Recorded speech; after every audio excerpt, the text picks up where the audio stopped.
Assalamualaikum warahmatullahi wabarakatuh. Kami dari kelompok 8 akan mempresentasikan terkait rasio solvabilitas. Sebelumnya, perkenalkan anggota kelompok kami. Yang pertama, Fitria Dwi Ariyanti, NIM 12403193042. Yang kedua, Bayu Ahmad, NIM 12403193032. Dan yang terakhir saya sendiri, Isna Harisatunisa, NIM 12403193031. Materi yang pertama adalah definisi rasio solvabilitas. Rasio solvabilitas merupakan kemampuan suatu perusahaan untuk dapat membayar semua utang-utangnya jika pada saat itu perusahaan dibubarkan. Karena solvabilitas yang berhubungan dengan kemungkinan dibubarkannya perusahaan, maka penilaian dari aktiva yang dimiliki perusahaan harus didasarkan atas nilai jualnya. Definisi rasio solvabilitas menurut para ahli. Menurut Hong Ren, rasio solvabilitas adalah rasio yang menggambarkan kemampuan perusahaan dalam membayar kewajiban jangka panjang atau kewajiban lainnya apabila perusahaan dilikuidasi. Jika rasionya lebih besar dari 100%, maka perusahaan dianggap solvabel. Artinya dapat membayar semua utangnya jika pada saat itu perusahaan dilikuidasi atau dibubarkan. Sedangkan menurut Kasmir, rasio solvabilitas merupakan rasio yang digunakan untuk mengukur sejauh mana aktiva perusahaan dibiayai dengan utang. Artinya, berapa besar beban utang yang ditanggung perusahaan dibandingkan dengan aktivanya. Tujuan perusahaan menggunakan rasio solvabilitas. Rasio solvabilitas digunakan untuk mengetahui posisi perusahaan terhadap kewajiban kepada pihak lainnya atau kreditur. Yang kedua, untuk menilai kemampuan perusahaan dalam memenuhi kewajiban yang bersifat tetap, seperti angsuran pinjaman termasuk bunga. Yang ketiga, untuk menilai keseimbangan antara nilai aktiva, khususnya aktiva tetap dengan modal. Yang keempat, untuk menilai seberapa besar aktiva perusahaan dibiayai oleh utang. Yang kelima, untuk menilai seberapa besar pengaruh hutang perusahaan terhadap pengelolaan aktiva. Yang keenam, digunakan untuk menilai atau mengukur berapa bagian dari setiap rupiah modal sendiri yang dijadikan jaminan utang jangka panjang. Dan yang terakhir, digunakan untuk menilai berapa dana pinjaman yang akan segera ditagih terdapat sekian kalinya modal sendiri yang dimiliki. Manfaat perusahaan menggunakan rasio solvabilitas. Rasio solvabilitas itu sendiri bagi perusahaan bermanfaat untuk yang pertama, menganalisis kemampuan posisi perusahaan terhadap kewajiban kepada pihak lainnya. Yang kedua, menganalisis kemampuan posisi perusahaan memenuhi kewajiban yang bersifat tetap. Yang ketiga, menganalisis keseimbangan antara nilai aktiva, khususnya aktiva tetap dengan modal. Yang keempat, menganalisis seberapa besar aktiva perusahaan dibiayai oleh utang.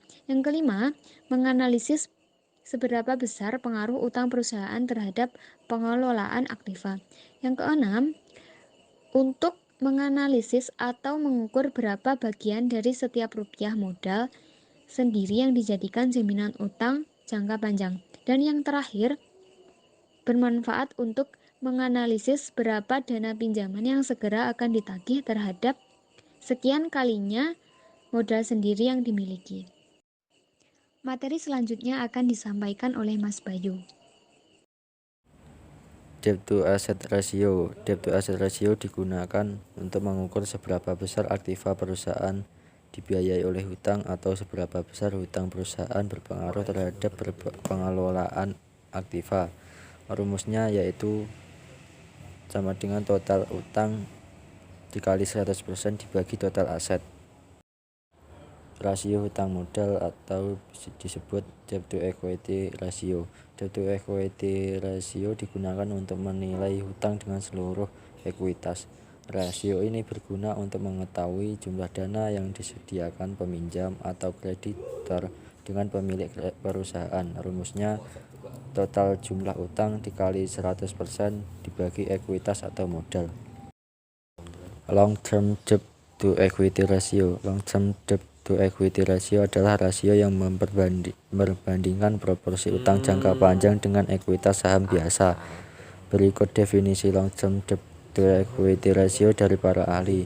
Menurut Fahmi, bahwa long term debt to equity ratio merupakan rasio yang digunakan untuk mengukur tingkat kewajiban jangka panjang dibandingkan dengan total modal. Kashmir menyatakan bahwa long term debt to equity ratio adalah rasio antara utang jangka panjang dengan modal sendiri. Menurut Martono dan Agus 2010 mengatakan bahwa long term debt to equity ratio adalah rasio yang mengukur seberapa banyak perusahaan menggunakan dana dari pinjaman jangka panjang. Times interest earned long. Times interest earned merupakan rasio untuk mencari jumlah kali perolehan bunga. Rasio ini diartikan juga kemampuan perusahaan untuk membayar biaya bunga, sama seperti coverage ratio. Menurut Rembe dan kawan-kawan, rasio ini mengukur seberapa jauh laba bisa berkurang tanpa menyulitkan perusahaan karena perusahaan tidak mampu membayar beban bunga tahunan. Sedangkan menurut Sibuan dan kawan-kawan, rasio ini mengukur kemampuan perusahaan untuk membayar kewajiban bunga yang timbul akibat utang sepanjang jangka waktu pinjaman. Rumusnya laba sebelum pembayaran pajak dan bunga dikali 100% dibagi beban bunga. Fixed charge coverage. Fixed charge coverage merupakan rasio yang menyerupai rasio times interest earned. Hanya saja bedanya dalam rasio ini dilakukan apabila perusahaan memperoleh hutang jangka panjang atau menyewa aktiva berdasarkan kontrak sewa. Rumusnya laba sebelum pembayaran pajak dan bunga ditambah biaya bunga ditambah kewajiban sewa dikali 100% dibagi biaya bunga ditambah kewajiban sewa. Materi selanjutnya akan disampaikan oleh Mbak Fitria. Penghitungan rasio solvabilitas dengan debt to asset ratio atau debt ratio sama dengan total debt dibagi dengan total aset. 6.000 dibagi 11.000 sama dengan 0,54. Rasio ini menunjukkan bahwa 54% pendanaan perusahaan dibiayai dengan utang untuk tahun 2007. Artinya bahwa setiap Rp100 pendanaan perusahaan, maka Rp54 dibiayai dengan utang dan Rp46 disediakan oleh pemegang saham. Debt to equity ratio. Debt to equity ratio sama dengan total debt dibagi equity sama dengan 6.000 dibagi 5.000 sama dengan 1,20 kali. Rasio ini menunjukkan bahwa kreditor menunjukkan Rp120 untuk setiap Rp100 yang disediakan pemegang saham. Long term debt to equity ratio sama dengan long term debt dibagi dengan equity sama dengan 3.400 dibagi 5.000 sama dengan 0,68 kali. Time interest earned sama dengan EBIT dibagi biaya bunga interest atau dalam kurung EBIT plus biaya bunga dibagi dengan biaya bunga sama dengan 3.600 dibagi 500 sama dengan 7,2 kali. Time interest earned tahun 2008 adalah 7,2 kali, atau dengan kata lain biaya bunga dapat ditutup 7,2 kali sebelum bunga dan pajak. Apabila rata-rata industri untuk usaha sejenis 10 kali, maka rasio untuk tahun 2007 kurang baik. Dinilai kurang baik karena masih di bawah rata-rata industri yaitu 20 kali. Hal ini akan menyulitkan perusahaan memperoleh tambahan pinjaman di kemudian hari. Fixed charge coverage. Rumusnya EBT plus biaya bunga plus kewajiban sewa dibagi dengan biaya bunga plus kewajiban sewa. Sama dengan 1.000 plus 500 plus 60 dibagi 500 plus 60 sama dengan 6,53 kali. Seandainya rata-rata industri adalah 10 kali, maka tahun 2008 hanya 6,53 kali.